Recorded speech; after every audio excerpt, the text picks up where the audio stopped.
Dafa, Damara, sama Dimas itu besok insya Allah ba'da juhur. Bapak tunggu sampai jam 2. Ya, jam 2 mudah-mudahan kelar, maksud saya begitu. Ya. Kemudian untuk hari Senin, ba'da juhur juga Lutfi, Malik, Martin, Afisena sama Nisa.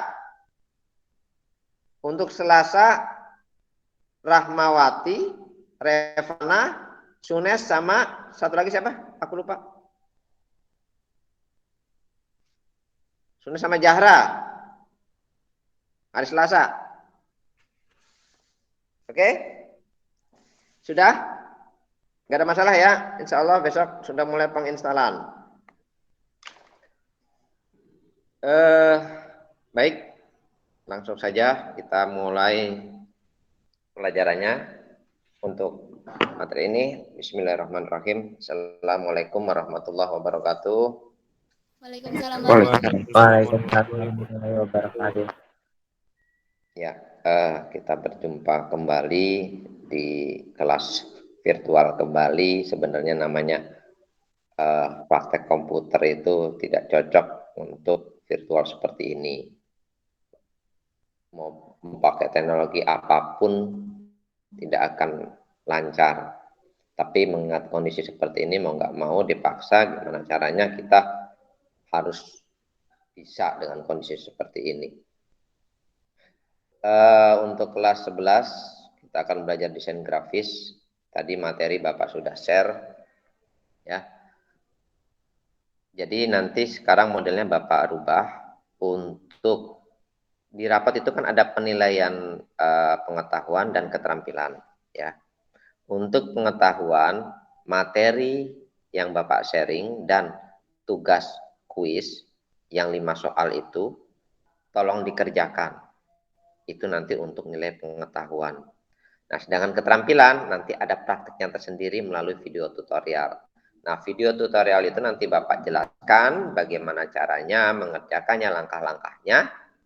Kalian tinggal mengulang kembali apa yang telah Bapak buat dalam video tutorial itu. Ya, kalian buat, praktekkan. Hasilnya nanti dikirim ke Bapak. Itu untuk keterampilan. Mau nggak mau kalian belajarnya seperti itu. Sebentar.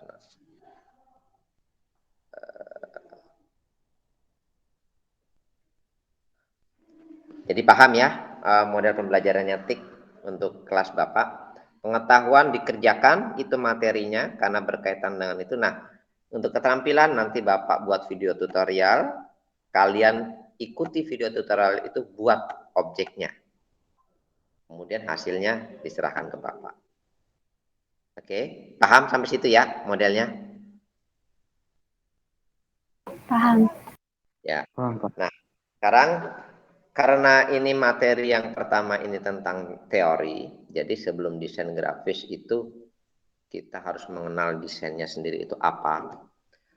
Kalian pernah ngelihat spanduk backdrop di luar kemarin kita buat backdrop, apakah itu termasuk desain grafis? Iya.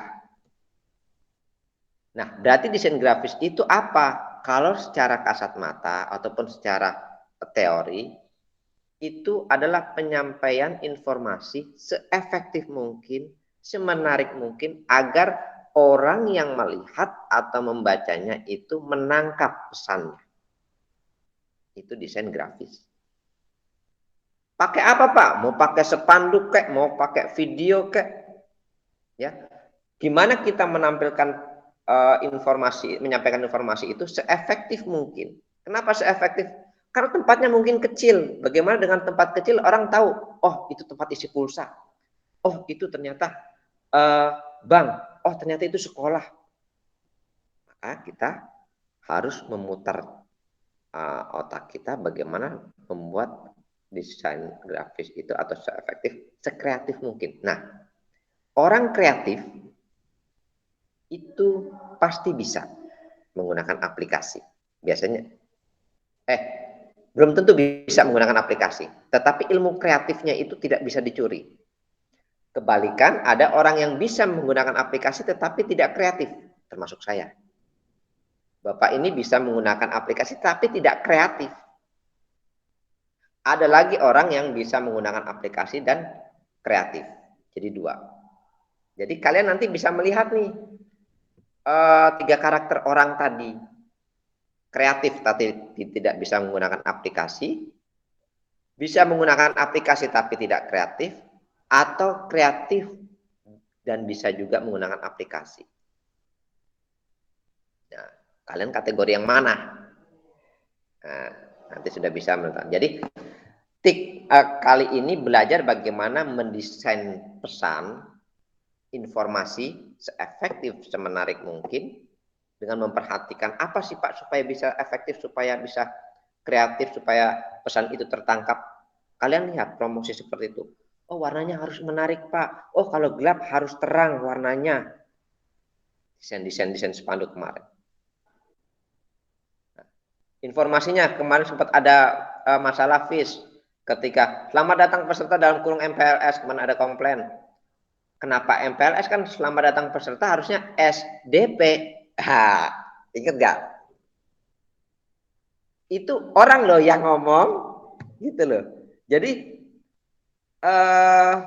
maksud saya paham maksudnya si Hafiz ketika membuat mendesain selamat datang peserta MPLS dalam kurung, sebenarnya peserta MPLS, pesertanya itu maksudnya MPLS. Tetapi ada orang pikirannya berbeda. Kalau dalam kurung kan berarti kan singkatan dari kata-kata depannya. Itu harus diperhatikan. Paham ya, Hafiz? Ya. Nah, itu orang loh yang ngomong. Kita mah fine-fine aja sudah dibuatkan. Jadi perlu belajar itu. Desain sudah menarik lah. Nah, itu nanti kok kata-kata masuk desain grafis? Iya, itu termasuk dari unsur-unsur desain grafis. Nah, di dalam materi awal yang sudah saya berikan nih, saya akan singkat cepat garis besarnya. Jadi untuk unsur-unsur desain grafis itu pertama garis. Pak, garis kok ngaruh? Iya dong. Garis titik-titik sama garis penuh. Lihat di bagan struktur. Kenapa ada titik-titik? Kenapa ada harus tebal? Oh, kalau tebal langsung directly urusannya tegas ke situ. Titik-titik, oh ini samar-samar atau apa. Jadi garis itu mempunyai arti. Awas, menggambar orang yang palanya titik-titik kan berkesan, ini palanya ada apa enggak. Beda kalau buletannya benar tegas, oh itu palanya ada. Jadi sudah terlihat garis itu juga termasuk dari unsur-unsur desain grafis. Perhatikan juga garis. Kalau garisnya dua, kalau garisnya miring, kalau garisnya tersebar, lihat matahari. Kalian anak kecil gambar bulat, ya, garisnya itu mencar-mencar. Oh, itu sinar. Bisa nebak dengan melihat gambar seperti itu, desain seperti hanya garis menyebar di sekitar lingkaran itu menandakan matahari. Coba. Alangkah tajamnya suatu pesan itu berupa gambar atau berupa garis. Jadi jangan salah artikan. Pak, saya mau beli baju yang garisnya vertikal. Kenapa?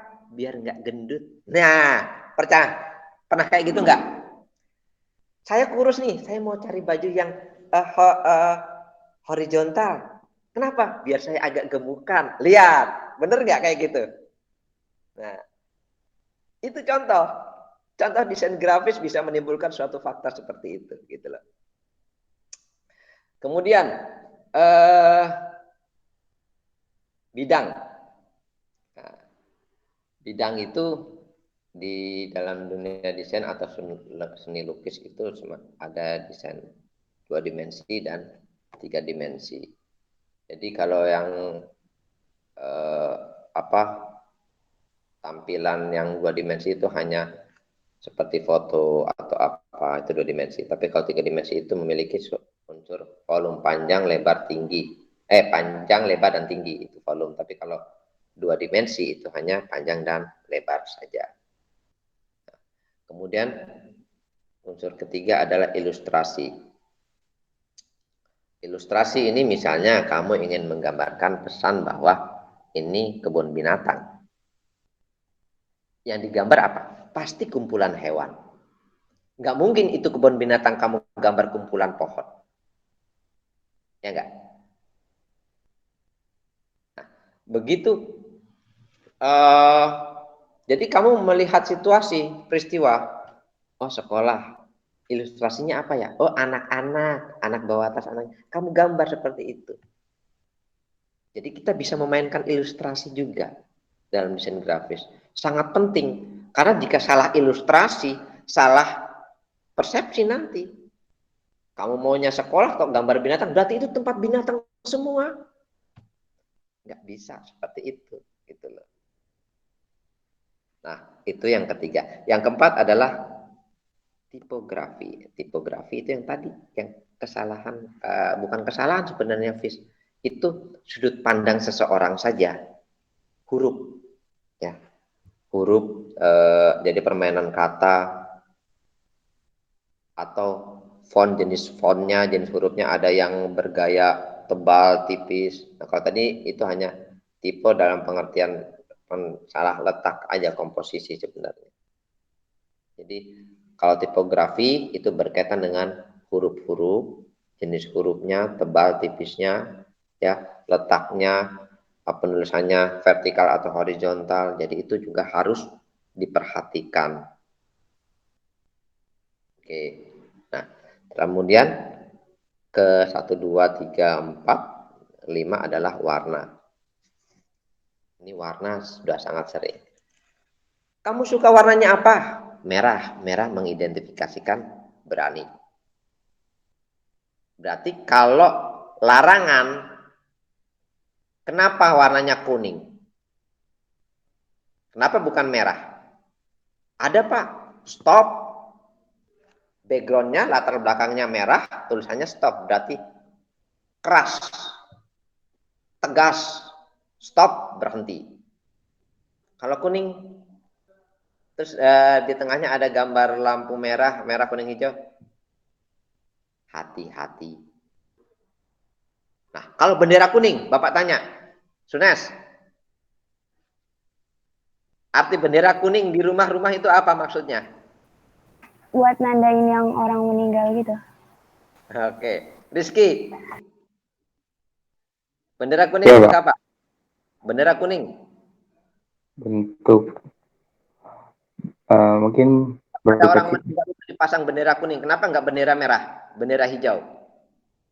Mungkin kuning lebih nandain Hati-hati berduka gitu. cita. Hati-hati orang meninggal. Kalau pakai warna merah nanti serem banget, Pak. Jadi Alah. Satu lagi saya minta. Nisa, kenapa bendera kuning harus dipasang ketika ada orang meninggal? Ngandung maknanya duka cita, Pak. Duka cita. Kuning artinya duka cita juga. Oh iya, Pak. Ini aduh, lagi enak-enak begini dipanggil kepala sekolah untuk briefing. Jadi gimana nih? Ini Bapak pending dulu ya penerangannya ya. Sampai warna ya. Nanti Bapak lanjutkan lagi karena tadi kepala sekolah manggil. Nggak apa-apa ya? Iya, Pak. Iya, Pak. Berarti nanti kita ketemu lagi hari Sabtu. Hari Sabtu ya untuk kelompok yang untuk instalasi aplikasi. Ya? Iya, Pak. Oke, Iya, Pak. Bapak tutup. Ya, mohon maaf ini dadakan tadi. Sambil dicari kenapa bendera kuning harus diberikan. Artinya, wabillahi taufiq wal hidayah. Assalamualaikum warahmatullahi wabarakatuh. Waalaikumsalam warahmatullahi wabarakatuh. Waalaikumsalam warahmatullahi wabarakatuh. Terima kasih, Pak.